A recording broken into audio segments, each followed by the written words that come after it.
Hi, scribes! How's it going? Is your writing journey progressing well? Or are you struggling in any area?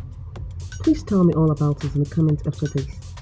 Or if you prefer, send an email. I'm sure by now you know the email address. Alright! Now that we know what a story is, let's move on to plotting a story. So the first question is, what is a story plot? A story plot refers to the main event in a story composed as a connected sequence of events. Here's a simple diagram of what I'm talking about. You can take your time to study it. And don't worry, I'll explain more as we move forward. A plot can be made up of several seemingly unconnected threads, but as long as it's presented in a way that communicates to the viewer that these actions and events are connected in some way, you may safely refer to the chain of events as the plot. Let me explain all I just said in a simple form. When you want to write a story, you clearly have a destination in mind, that is, where you want it to end. But before you get there, different things must take place as you go along. This is what makes it a story. Think of it this way. It's like someone going on a cross-country journey, traveling in a bus. Before getting to the final destination, the bus must pass through different cities, giving the person all kinds of experiences. Now, when we liken this to storytelling, all of the different experiences, one by one, can be called plots. Does it make sense now? Cool. So it begs the question, what makes a good story plot? For starters, these three things. 1. A good story plot explains the chain of events in a story.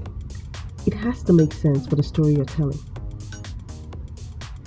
2. A good story plot shows the relationship between each event. It has to time with the story you're telling. 3. A good story plot connects the actions and events in a logical manner. There should be progression in the story you're telling. A good plot is built around logic. This means that when something happens, there is a consequence. Now, whether that consequence is morally acceptable or fair is up to the writer.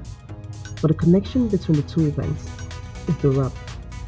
This is how the viewers know that what they're seeing matters and that they're now on a narrative roller coaster. A good plot needs to be structured correctly. And this takes us to the 3-act structure of storytelling. First, you should know that writers have different options for organizing the structure of their stories. Yet, of all the ways to subdivide a story, writers have shown great loyalty to the 3-act structure, which is the most typical form of modern storytelling. The notion of 3-act storytelling traces back to Aristotle. Aristotle theorized that stories are a chain of cause and effect actions, with each action inspiring subsequent actions until a story reaches its end. So what is a 3-act story structure? A 3-act structure divides a story into 3 distinct sections: Act 1, Act 2, and Act 3, each anchored around one or more plot points that drive the overall action. Over the course of the 3 acts, a complete story structure unfolds. The main character, our protagonist, passes through the stations of what is called a character arc. This means the main plot builds towards the realization of the protagonist's goal, and by the end, the action is resolved and key loose ends are tied up. What then are the elements of a 3-act structure? At their most basic, the 3 acts of a story represents a beginning, a middle, and an end.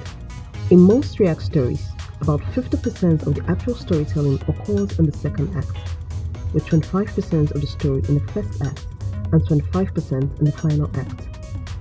Check out this diagram to get a sense of what a 3-act structure is all about when plotting a story. So far, we've learned what a story plot is, what makes a good story plot, and we're now beginning to understand the 3-act structure of storytelling. Isn't that super? But I guess there's a lot to take in for now, so we're going to stop here. Scribes, make sure you learn and relearn everything we've discussed.